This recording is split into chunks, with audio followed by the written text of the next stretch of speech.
All right, we'll say good morning, good morning. Beginning by thanking all of our sponsors. To begin, to thank our TALMUD TORAH sponsors for the month of Shvat. To thank Mrs. Bracha Strimber for dedicating all the Shuman Drushos this month in memory of Avraham, Ben Kalman, Eliezer, HaLevi, Zichron Bracha. To thank Ayal Sara Steinberg for dedicating all the Shuman Drushos this month in the zechus refuah sheleimah for Shulamis Bas Susha. And to thank our Daf Yomi sponsor for today, Dr. Goodman, Silver Spring, for dedicating the shir in honor of the shir from Eretz Hashem, the continuing daily Talmud Torah. We will say with that, let us begin. We have a lot to do today. Baruch Hashem, a lot to do today. So we are picking up in Eretz Hashem. Today's Daf is Chav Dalet, but you would not know that from where we are beginning. So I'll say, but we are picking up in Eretz Hashem on Chav Gimel Amud Beis, and we are picking up in Eretz Hashem. Easier to count down from the top. 2, 4, 6, 8, 10, 12, 13 lines down from the top. But it goes quickly. Says the Gemara. Amr Rav Nachman says, we'll say incredible Gemara. Rav Nachman bar Yitzchak. Gidol la'aveir l'shma, mi mitzvah shelo l'shma. Rav Nachman bar Yitzchak says, an aveir l'shma. Remember again, we spoke about this in yesterday's daf. What's an aveir l'shma? So I will say again, it doesn't mean I do an Avera for the sake of doing an Avera because I enjoy it so much. Right? An Avera L'Shma means the commission of an Avera for the sake of a mitzvah. So I will say we've seen examples of this already before, right? The daughters of Lot are a paradigmatic example of this. It's now in Yonah Diyoma Esther. Esther HaMalka is an example ultimately of an Avera L'Shma. So you have now again, don't try this at home, because first of all, Tosfos brings down by Esther HaMalka that the concept of Avera L'Shma is often a concept that could only be employed for Hatzalas Yisrael. In other words, can you imagine? A person says, today, I'm going to do this. I think that this is the best. Right? I think that mamish, this is the Ratzon Abore, that I go ahead and do this because by the way, we're good like this. You could construct a pretty compelling argument why you need to do a particular Avera for a good reason. That's like Tosfos seems to say that no. This is a din when there's an existential threat to Klal Yisrael.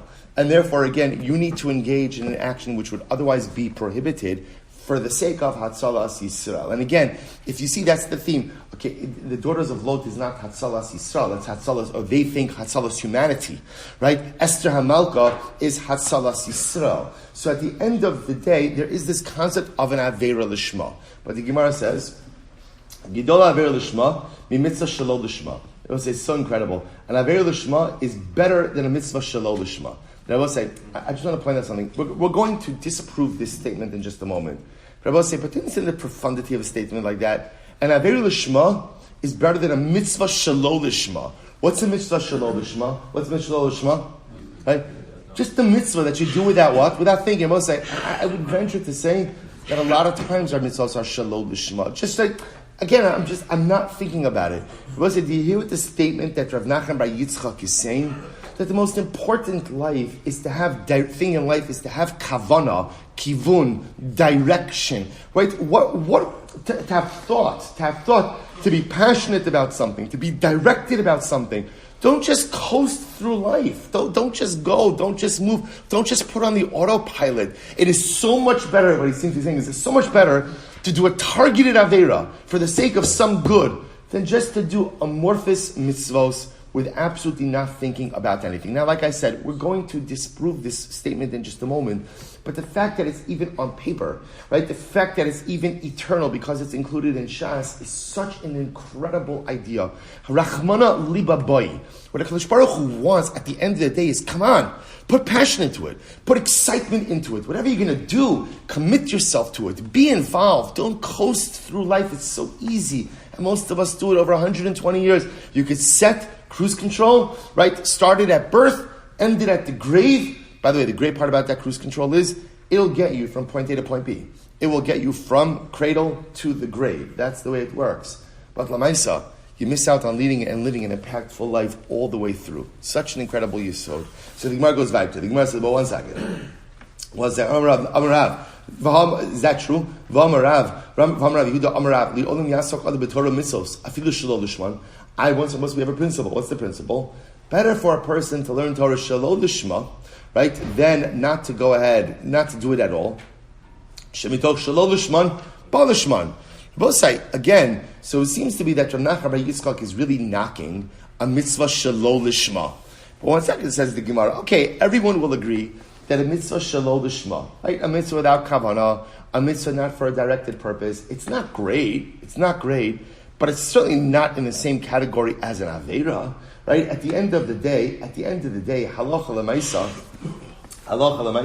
shelo lishma is good. Why? Because ultimately shelo lishma, ba lishma. I just want to say this is also an incredible idea, which is, as much as we speak about kavanah, leading a targeted life, the most important thing to do is do.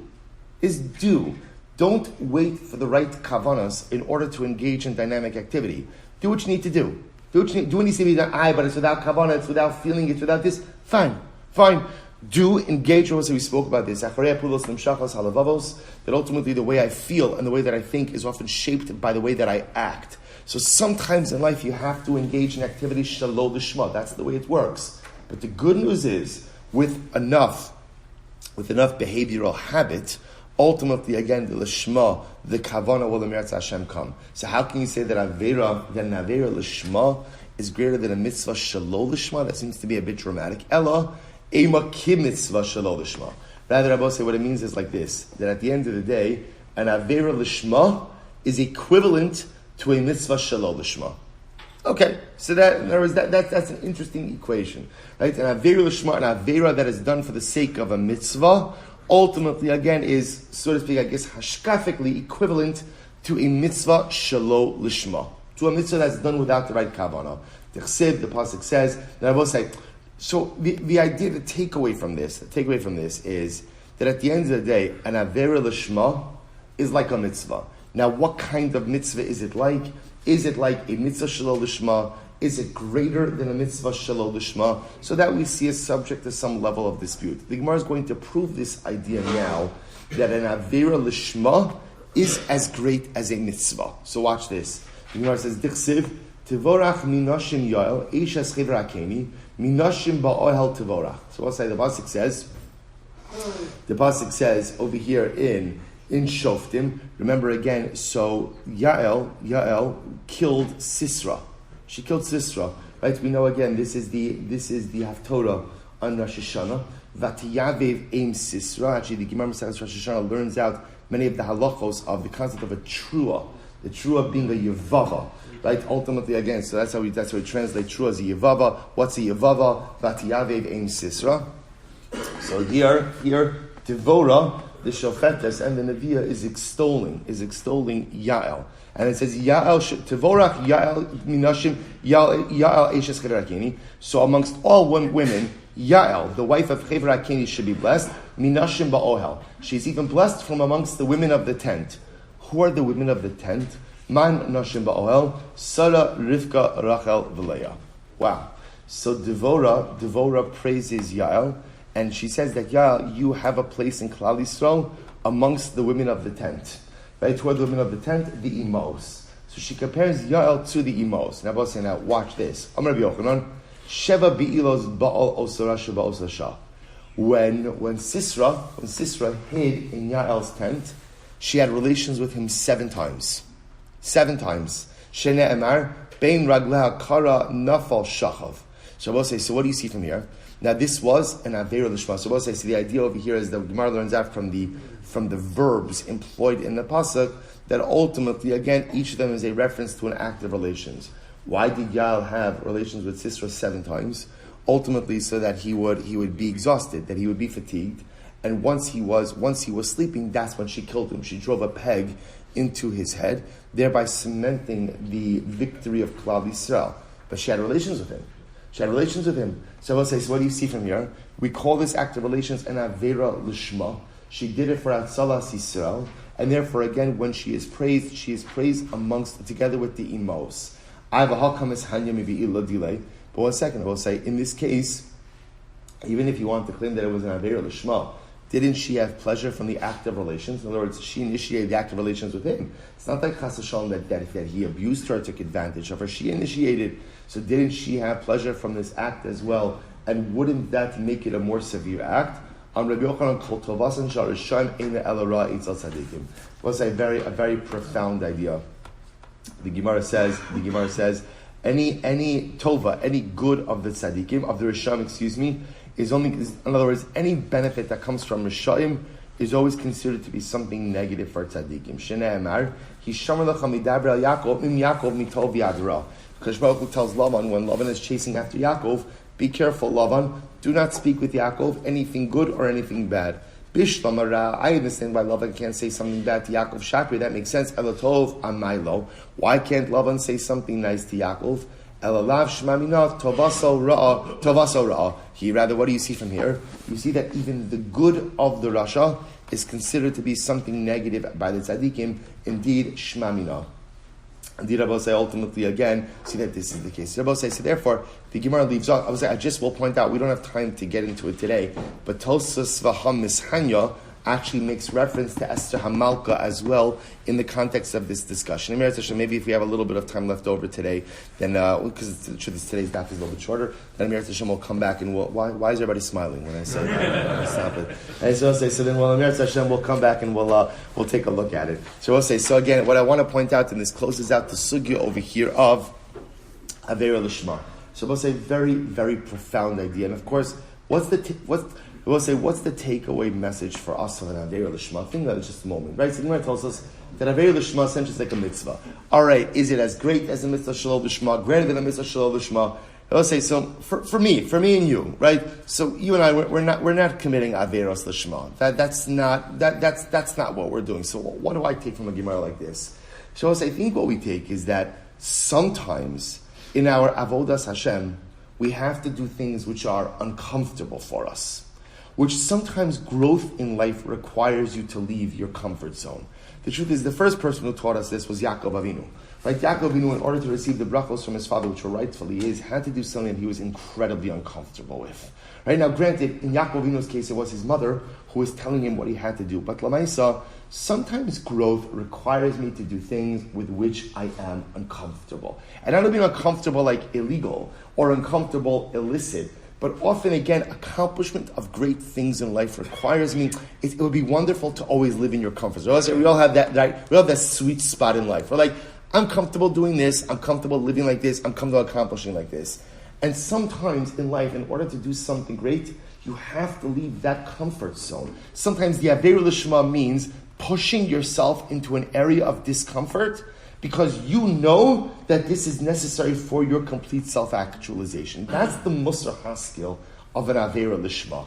Rabbi says, Kavaiter, Gufa, Amrad Hudam Rab, the Olam Yasok, Adam Torah Misos, Afilu Shloshman. Rabbi said, by the way, is incredible. So a person should go ahead and learn Torah Shloshman. This is what we just quoted before. We just quoted before. Ideally, a person should go ahead and learn Torah. Now, I will say, Yasok B'Torah Mitzvos means learn Torah, engage in mitzvos, afilu shelo lishman, even not for the right reasons. In other words, we'll say, what's the right reason to learn Torah? What's the right reason to do mitzvos? Because ultimately, again, I want to create a relationship with Hashem. But the truth is, we often learn Torah and mitzvos and do mitzvos for all kinds of reasons. I want schar, I want reward, like we saw in the Ramchal, I want to avoid punishment, maybe even I want kavod, right? All different kinds of things. And the Gemara says, okay, that's all right. Better to do the right thing. Here's the klal. Better to do the right thing for the wrong reason than not to do the right thing at all. That's better to go ahead. So better to do the right thing for the wrong reasons. Because once you're habituated, once you're the kind of person who does the right thing, ultimately what? The right reasons and the right kavanas will come. So the Gemara says, listen to this. This is crazy. Because of the 42 karbanos that Balak offered up to HaKadosh Baruch Hu, Yatzat Mimenu Rus. I will say, listen to how wild this is. Balak, the king of Moab, offered up 42 karbanos. I will say, why did Balak, the king of Moab, offer up 42 karbanos to Hashem? Why? Because he wanted to curse Klal Yisrael. Remember again, this is the story with Bilam. Right? He offered up 42 karbanos because he was setting the stage to curse Klal Yisrael by getting HaKadosh Baruch Hu to agree to curse Klal Yisrael. So Balak didn't offer up karbanos for the right reasons. He offered up karbanos for all the wrong reasons. Yet, Rabosai, because of that sacrificial act of Balak, he was zocha to have a granddaughter. And who was that granddaughter? Rus. I will say, who is Rus? Rus is essentially the mother of the Messianic line.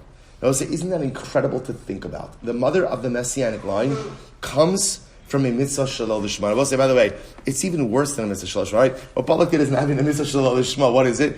It's like, I don't even know what you call it. He was trying to curse Klal Yisrael. But at the end of the day, he did something good. He offered up karbanos to HaKadosh Baruch Hu. So the mother of the Messianic line comes from what we'll call a mitzvah shalol lishma, which I will say just tells you the power of our mitzvahs. We don't even recognize the power we have on a daily basis to affect change. Each and every day, everything we do, big and small, generates so many dramatic positive ripple effects. I will say, not true. Balak, essentially births the Messianic line through a mitzvah shalol lishma. It's incredible. So the Gemara says, Rus, and Rabbi Yosef says that Rus was the granddaughter of Eglon, the king of Moab. Now we'll say, what does that have to do with anything? Because at the end of the day, Eglon was also the one when he heard about when somebody came to him the Navi came to him in the name of Hashem. So Eglon stood up. He stood up. So he demonstrated kavod to HaKadosh Baruch Hu.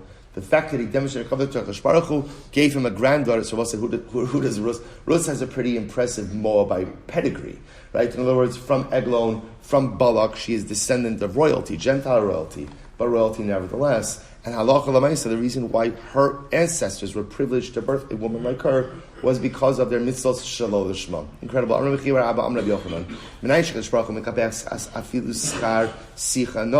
So we'll say, how do we know that HaKadosh Baruch Hu doesn't withhold reward even for the smallest of positive acts? Small positive acts. We'll say even the positive act of just proper speech.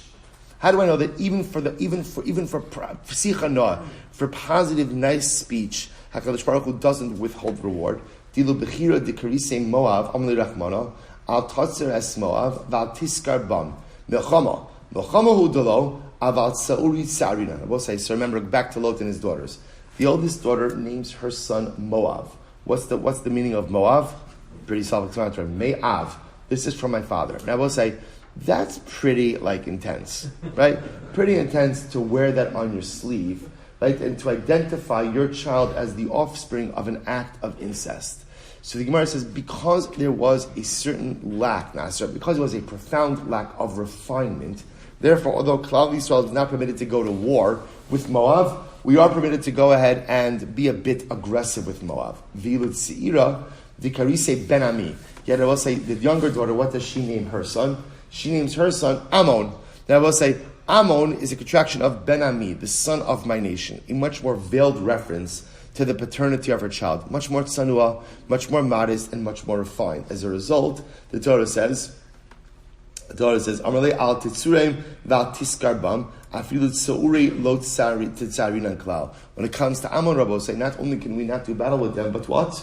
We can't go ahead and be aggressive with them as well. So I'll say, so why does Klal Yisrael have to exhibit kinder treatment to Ammon than to Moab? It's ultimately a reward to the younger sister for using a more refined speech when naming her child than her older sister did. So the point I will say is that HaKadosh Baruch Hu does not withhold reward for anything. And I will say, by the way, I just want to point out, it's incredible because this is like the opposite end. We learned in the Ramchal, Yiras HaChet, about that there's an onesh, there's a punishment for every single negative thing that we do. So on the flip side, on the positive side, there's also schar. There's also a reward for every single positive thing that we do, even the slightest of the slightest. There's always going to be schar, and HaKadosh Baruch Hu never withholds that schar. Even the daughters of Lot, the younger one gets greater schar than the older one because she chose to exhibit refined speech. Incredible. The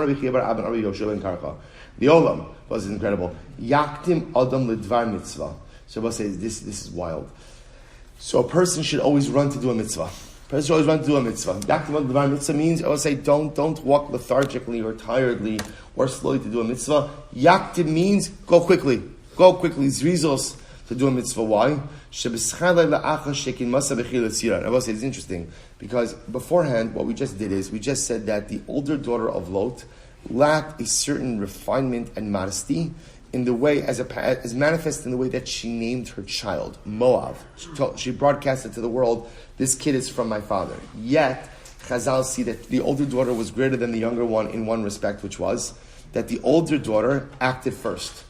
She acted first. In the zechus of the fact, the fact that the older daughter acted before the younger daughter, top of Chav Dalid, Zachsa v'kadma arba'a doros b'Yisrael malchus. The offspring of the older daughter produced Jewish monarchy 4 generations earlier than the offspring of the younger daughter. So we'll see, if you look at Rashi says over top Rashi Chav Dalid Amud Aleph, Rashi says, Oved Yishai David Shlomo.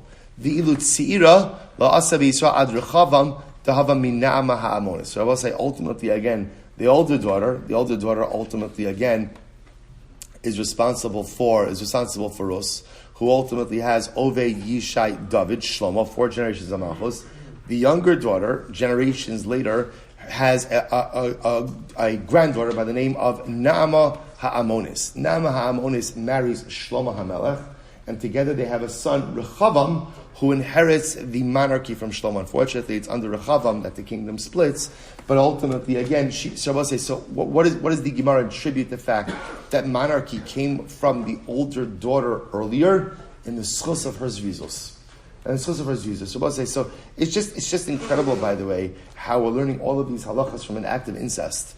Right? All of these concepts. So in other words, again, it wasn't Avera Lishma, but you see how the older daughter ultimately, again, was determined to do what she thought needed to get done in what she perceived to be these dire circumstances. And in the zechus of her zvizus, ultimately, again, she is zochet to produce 4 generations of monarchy earlier than her younger sister. We'll just point out how fascinating it is. That now, kind of, when you look at the story of Jewish monarchy, so I will say, look where monarchy comes from. Where does it come from? On one side of the equation, it comes from Tamar and Yehuda, right? Tamar and Yehuda. And on the other side, who does it come from? Right? So Lot and his daughters. It's just absolutely fascinating. And again, I quoted this earlier. The Maral brings down that it's by design. It's by design because stories like this allow the monarchy to remain humble. Right, the whole danger of monarchy is gaiva. The fact that monarchy comes from these types of origins allows the monarch ultimately again to remain humble despite all of his monarchical accomplishments. That ends the Agarata. No, that ends, pauses the Agarata for now. Bosai Mishnah. Ha'isha shenadra ben Nazir ve'frisha b'hemtos. We've actually seen this case already. A really fascinating case. Here we go. So Ha'isha shenadra ben Nazir. So a woman took on Ned and Nazir. So I'll say, here we go. So same case. Rachel's married to Reuven. Rachel becomes a Nazira.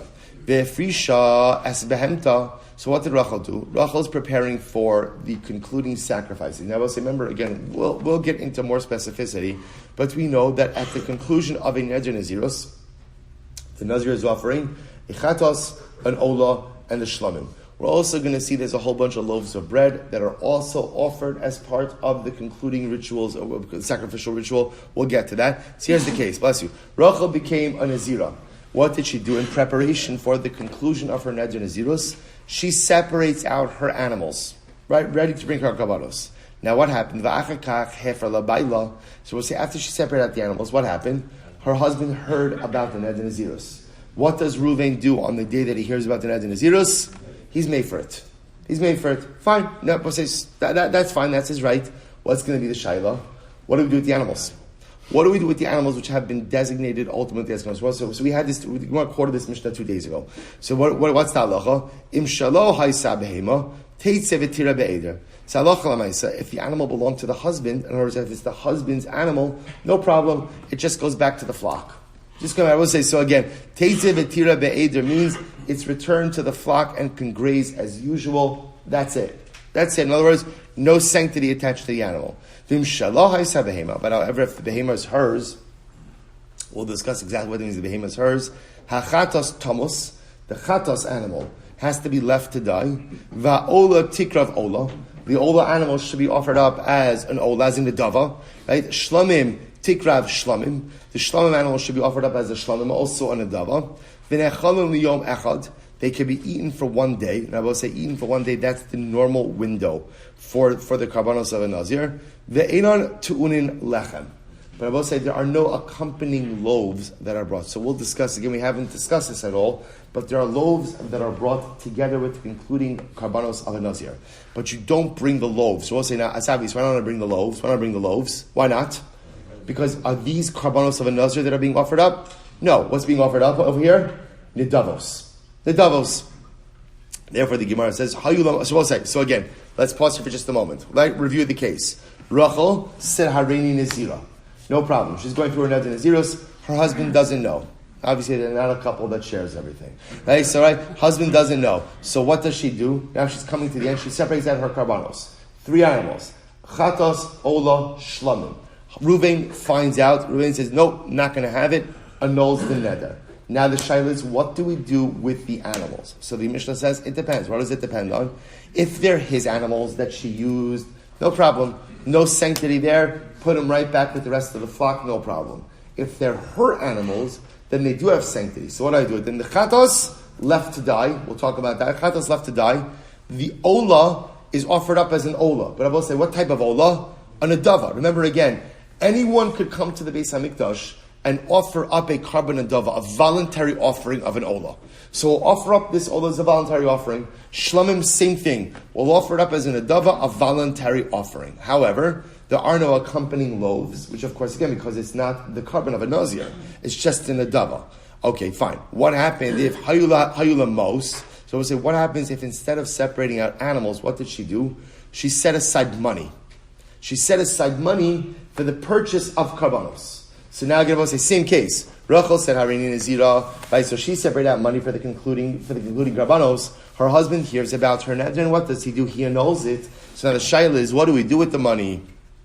So watch this. So Ayilamos, Stumin Yiplu Linadava. So we'll say, if all she had was like a pile of money, right? If all she had was just an unspecified pile of money. In other words, there was a pile of money, but it wasn't that $100 is for the Ola, and $632, right? $100 is for the Ola, right?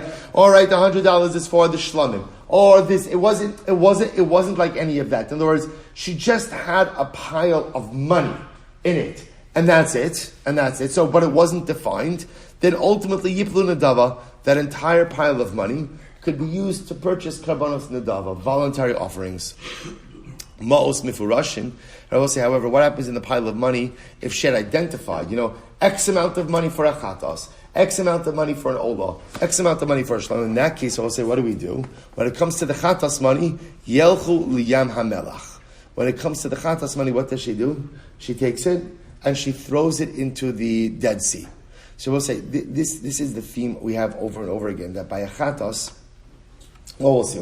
We'll see. Chatos, she takes the money, throws it into the Dead Sea. Lo nanin v'lo mo'alin b'hen. So you can't get any hana from that money.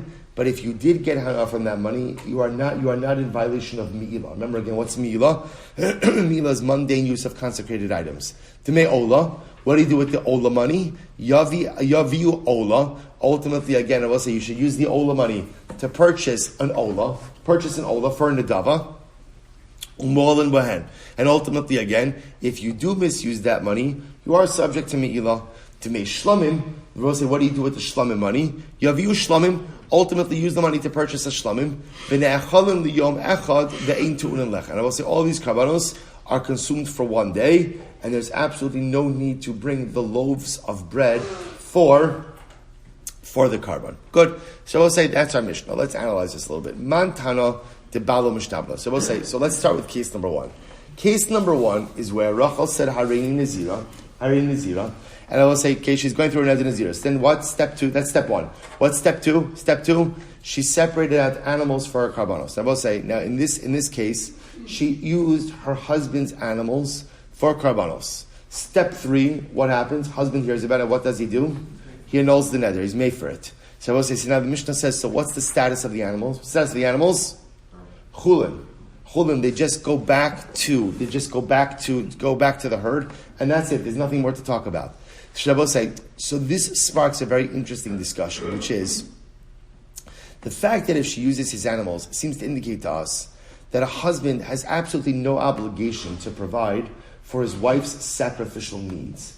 So who is the Tana that holds that a husband is not obligated to furnish his wife with any necessary karbanos? So I will say, take a look at Rashi for just a moment. Man Tana delo mishabedla. Sorry, who is the Tana who holds that he's not responsible for her karbanos? So man hu Tana ditani dekasavar shem haisa behema shalo lo chayel alei kedusha klal. Because we'll say the whole idea of the Mishnah is that if she uses his animal, no sacrificial kedusha devolves upon that animal. Domer teitze v'tira be'eder mishum dabal lo mishabedla lahavi karbanos klal v'chi mafrishe hi lenazirus hari kimoshe makdish davar she'eno shalo de'ein b'dvarav klum. So we'll say, now watch this. The way the Gemara is saying the Mishnah is the following way: that when a woman comes along and she's a Nazira and she separates out his karbanos, his animals for a karban, and then he says he's made for her neder. So we'll say, essentially, there's no sanctity upon those animals. Why is no sanctity upon those animals? Because ultimately she was makdish something which does not belong to her. Well, in other words, if I go over to you, right, and I take your watch and I say, you know what, I'm feeling very frum today. I'm going to be makdish your watch to the Beis HaMikdash. What's the status of that? I will say, you can't do that. Ein adam makdish davar she'eno shalo. You cannot be makdish something that is not yours. So if I will say, who is the Tana who holds that essentially a wife doesn't have the ability to be makdish her husband's property, which is another way of saying a husband has absolutely no obligation to provide his wife with her sacrificial needs. Who is that Tana? It's Rabbanan. They saw that Rabbi Huda, because if you think it would be Rabbi Huda, why would, just because he annuls the neder, the animal should still retain its sanctity? Why? Hamish Shabidla. Because what Rabbi Huda holds, it's very interesting, we're going to see this. Rabbi Huda holds that halacha l'maisa, a husband is obligated to provide for his wife's sacrificial needs. So here it is, Disanya. This is incredible. Disanya, Rabbi Huda Omer, Adam maybe karban ashra ishto. V'chein karban osah shehi chayeves. Shabbos, listen to this. Rabbi Huda holds that in general, halacha l'maisa, if a married woman has to bring a karban, so we'll say there are certain karbanos which depend on your financial health or your financial state, right? If you're wealthy, if you're poor, the halacha is even if the wife herself doesn't have money, but the husband does have money, a husband is obligated to provide a rich man's karban for his wife's sacrificial needs. Not only that, says Rabbi Huda, but what else? So the Gemara says, and I will say, anytime a wife becomes chayeves to bring a karban in the course of marriage, a husband is obligated to supply that karban. Shekach kasavla kol achrayis to islech alai min kadamas dana. So I will say, according to Rabbi Huda, this is a Tanai Ksuva. Fascinating. This is one of the conditions of the ksuva, that Allah said that a husband agrees to provide his wife with all of her sacrificial needs. But isn't that incredible? It's a Tanai ksuva. It was actually written into the ksuva, Kol achrayis de isle alai min kadamas dana. Any obligations that you have, I hereby take upon myself. So Rabbi Huda holds that a husband is obligated to take care of his wife's sacrificial needs. So Rava Amar, so we'll say, the Rabbanan on the other hand hold, not true. Not true. It's not a Tanai Ksuva. A husband has no such obligation. So I will say it would appear that the author of our Mishnah, who holds that once the husband is made for her neder, if she had set aside the husband's animals, that those animals go back to becoming chulin, that sounds like the position of the Rabbanon, who hold that a husband has no obligation to take care of his wife's sacrificial needs. Rav and Rav says not necessarily. I feel it Rabbi Yehuda, Kim Rabbi Yehuda. But it's according to Rabbi Yehuda, Kim Shabidla, b'milsa de tzrichala, b'milsa de lo tzrichala lo. I'll say no. It's even Rabbi Yehuda. What does Rabbi Yehuda hold that a husband is obligated to take care of his wife's sacrificial needs when she's liable to something? And I'll say in this case, in the Mishnah, is she liable to anything? No. Why not? He annulled her neder. So I'll say, in other words, it could even be Rabbi Yehuda. Even Rabbi Yehuda holds halacha l'maisa. The only time he's obligated is mamish when she is obligated. But here, she's not obligated because he was made for the neder. Ikadamri was an alternate version of this. Alternate version. Ikadamri, man Tana, who is the Tana of our Mishnah? Amrav Chista Rabbi Yehudahi. It's Rabbi Yehuda, v'chim shabidla, b'milsa de tzrichala, b'milsa de lo tzrichala, lo. But even Rabbi Yehuda holds that when is a husband obligated to provide for his wife's sacrificial needs? Only when when she's actually obligated in a carbon. But in this case, he was made for the neder. Therefore, what? She is not obligated in a carbon. The Rabbanon, because if it was Rabbanon, lo mishabed lo klal. Ultimately, again, he's not obligated to her at all. So I will say, so just as an aside, a fascinating machlokes is a husband obligated, as part of Tanai Ksuva, is a husband obligated to provide his wife with her karbanos over the course of the marriage. Machlokes Rabbi and Rabbanan. Rabbi says yes, Rabbanan say no. So who's the author of our Mishnah? We've established this. Anyone could be the author of our Mishnah. Because in our Mishnah, at the end of the day, the reason why, if she designated his animals, they go back to Chulin, is because there's no obligation. Why is there no obligation? So why is there no obligation? Because he annulled her neder. So therefore, there's no sacrifice. So everyone will agree that Allah in that case, his animals go back to being regular Chulin animals. I asked the Gemara, let me ask you this. So I will say, what would be a case? What would be a case where he would be obligated? So Kigon the Akni law. So we'll say a case could be, for example, where he went ahead and he conferred ownership. He was makne an animal to her. Nakne to her. Kigon the Akni law, the Kevan the Akni law, hava dinafsha. And once he's makne to her, it becomes her animal herself, right? Her own animal. Amud Bezer will say, Rava says, Afilu Temer Rabbanon, Ki makni law nami b'milsa the tzricha law, b'milsa the lo tzricha law lo makne. I will say it could even be in a case where he's being makne her the animal. When is he makne her the animal? For a situation in which she needs it for a carbon. But I will say, in this case over here, does she need a carbon? The answer is no. Why not? Because halacha l'maaseh he was made for the neder. Okay, so let's go back. So I'll say, so now we've squared away. So just aside, I will say, it's always interesting, by the way, to kind of keep track. Because part of the exciting thing of learning Shas is, you're doing a sugya, and the sugya will bring in what appears like another. It's a related nugget, but it's just such a fascinating idea. So here we see, we're just exposed to this new idea. Does a husband have an obligation to provide his wife's karbanos over the course of their marriage? I will say, by the way, that's a big thing. That's a really big thing. Because what's the thing about it, just more, we're not accustomed to this. I often think about this. One of the things, I think about Mashiach a lot, but one of the things that is going to be so interesting when Mashiach comes, I will say, is whether we recognize it or not, often we do things that would generate a carbon chatos. Right? So I will say, a person flicks a light switch on Shabbos. Okay, without getting into it, right? Electricity, but pashtos, that generates a carbon chatos. Right? So I will say, I think a lot of the things that we do accidentally, I'm talking about over here, right? Accidentally, with the Beis HaMikdash is here, that's carbonic liability, which I will say, by the way, you see, what's the godless of a Beis HaMikdash? When you know that you have carbonic liability, I will say, you know what happens? What happens? So vigilant. Right? So I'll say, right? Can you imagine if you know that flicker of the light switch is $632? I'll say, I guarantee you, there's no accidental light switches. It's incredible, right? But if you think about it, that is the beauty of the Beis HaMikdash is not simply that it's a beautiful place to go, and it's such a really important. The Beis HaMikdash changes the way you think. The Beis HaMikdash changes the way you approach life. The Beis HaMikdash changes the way you behave. It changes everything because now suddenly there's a heightened sense of awareness. So therefore, the question of whether or not the husband is responsible for his wife's carbonic liability, it's a pretty big thing. It's a pretty big thing. So fundamentally, Rabbi Yehuda says, yes, he is. Rabbanan say, no, he's not. But bottom line, Rabbi said, what we have is, Kistan, one of the Mishnah is now locked in. So Rachel says, Harini Nazira, separates out her karbanos from his animals. Reuven hears about it. He says, he's made for it. What's ta'alacha?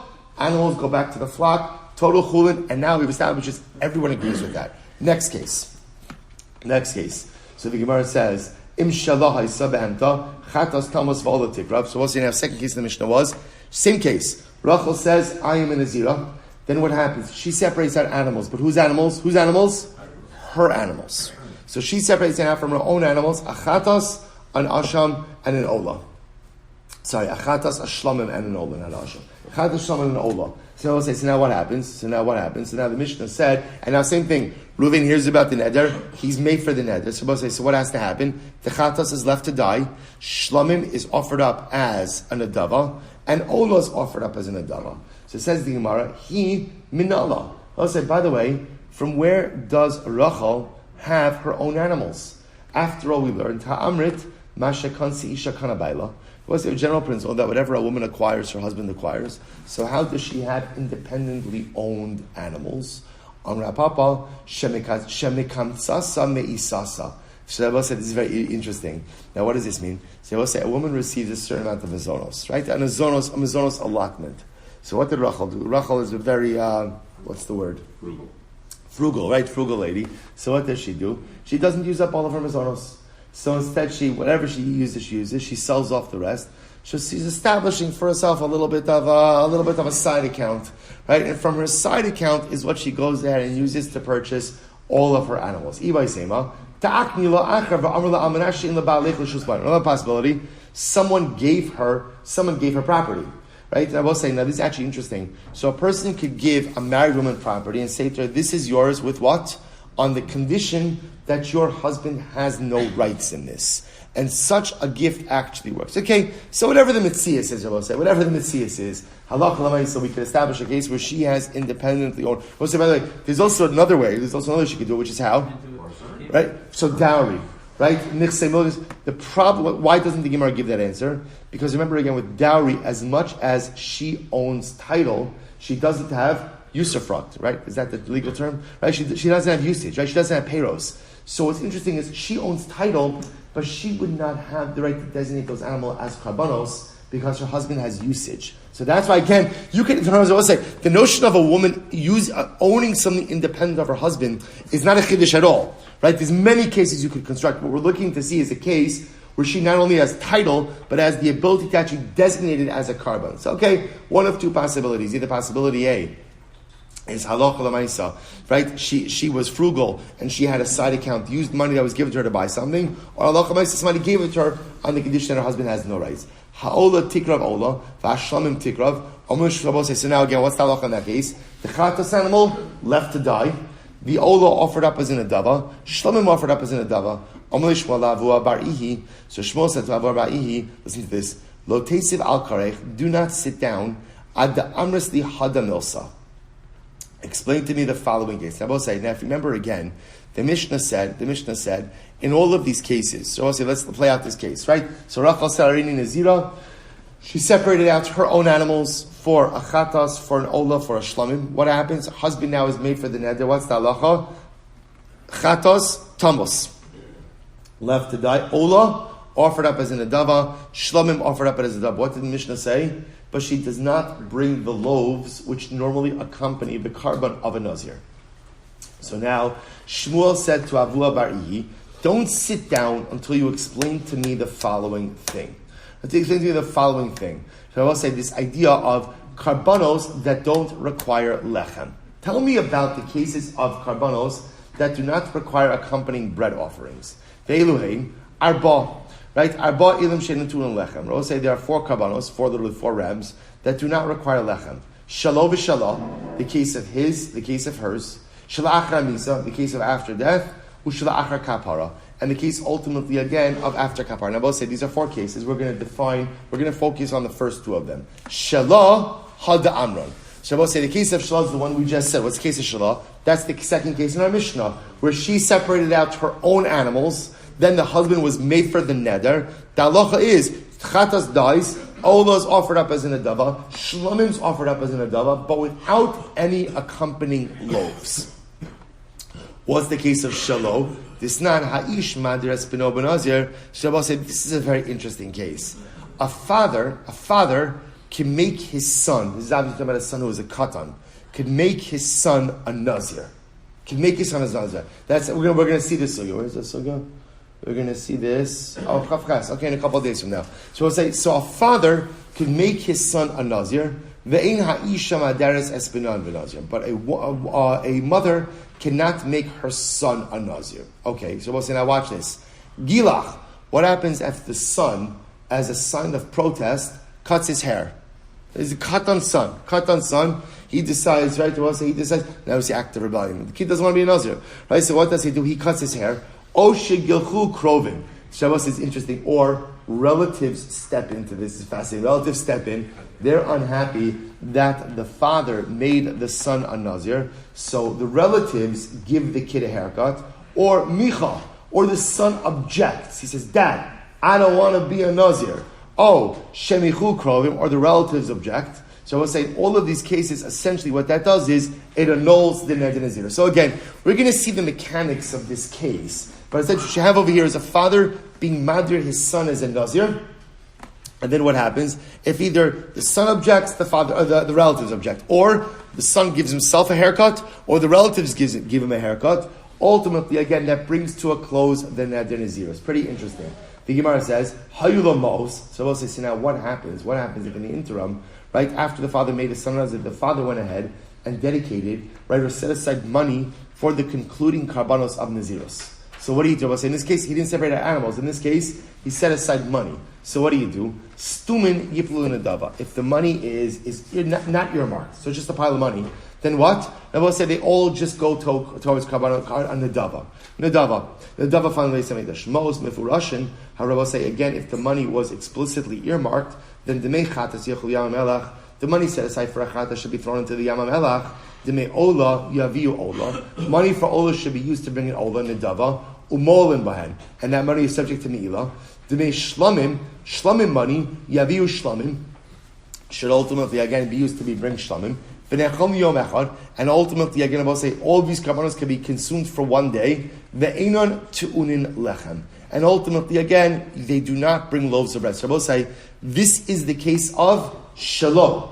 This is the case of shalom. So I will say, remember again, just to frame this over here. Shmuel said to Avua bar Ihi, don't sit down until you tell me the cases of karbanos that are associated with nazirus, but still the accompanying loaves are not brought. So now there are 4 cases. We've just gone through the first 2. Case 1 is shalom. What's the case of shalom? I'm sorry, the first case is shalom. That's case number 2 in the Mishnah. I will say, right?